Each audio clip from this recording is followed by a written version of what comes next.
Israel ने एक बार फिर से राफा में हमास के ठिकानों पर हमला किया है। फिलिस्तीनी स्वास्थ्य और नागरिक आपात सेवा अधिकारी ने दावा किया कि इजरायली सेना के इस हमले में कम से कम 35 फिलिस्तीनी मारे गए हैं और कई लोग घायल हो गए। हमले के बारे में जानकारी देते हुए फिलिस्तीनी स्वास्थ्य और नागरिक आपात सेवा अधिकारी ने बताया कि दक्षिणी गाजा पट्टी के राफा शहर में एक इलाके में इजरायली सेना ने हवाई हमले किए।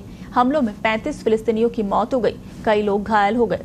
वहीं इजरायली सेना ने कहा कि उसकी वायुसेना ने राफा में हमास के एक ठिकाने पर हमला किया और यह हमला सटीक गोला बारूद और सटीक खुफिया जानकारी के आधार पर किया गया था। गाजा में हमास द्वारा चलाए जा रहे स्वास्थ्य मंत्रालय के प्रवक्ता अशरफ अल किद्रा ने कहा कि हमले में 35 लोग मारे गए और दर्जनों अन्य घायल हो गए, जिनमें से ज्यादातर महिलाएं और बच्चे घायल हो गए।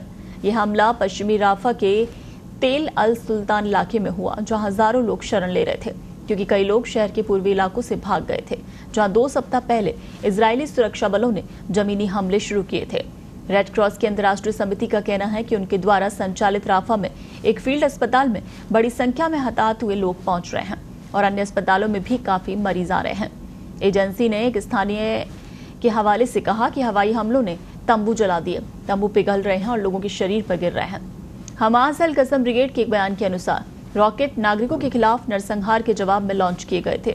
इजराइल ने पहले कहा था कि वो राफा में हमास के आतंकियों को खत्म करना चाहता है और उसने दावा किया कि वो इस क्षेत्र में बंधक बना गए अपने नागरिकों को छुड़ाना चाहता है। इजरायली युद्ध कैबिनेट मंत्री बेनी गेंट्स ने कहा, राफा से दागे गए रॉकेट साबित करते हैं कि इजरायल रक्षा बलों को हर उस जगह पर काम करना चाहिए जहां से हमास अभी भी चल रहा है। इस बीच रक्षा मंत्री गैलेंट ने राफा में चल रहे ऑपरेशन का निरीक्षण किया। गैलेंट के कार्यालय ने कहा कि उन्हें जमीन के ऊपर और नीचे सैनिकों के अभियानों के साथ साथ हमास बटालियनों को खत्म करने के उद्देश्य से अतिरिक्त क्षेत्रों में ऑपरेशन को तेज करने के बारे में जानकारी दी। वहीं गाजा के स्वास्थ्य मंत्रालय ने कहा कि इजरायली हमलों में अब तक लगभग 36,000 फिलिस्तीनी मारे गए। इससे पहले संयुक्त राष्ट्र की शीर्ष अदालत के जजों ने शुक्रवार को इजरायल को दक्षिणी गाजा शहर राफा पर अपने सैन्य हमले को रोकने का आदेश दिया था। अंतर्राष्ट्रीय न्यायालय ने एक फैसले में कहा, मार्च में कोर्ट की ओर से आदेशित अस्थायी उपाय अब पूरी तरह घिर चुके फिलिस्तीनी क्षेत्र की स्थिति के लिए काफी नहीं है और हालात अब एक नए इमरजेंसी ऑर्डर के लायक हो गए हैं।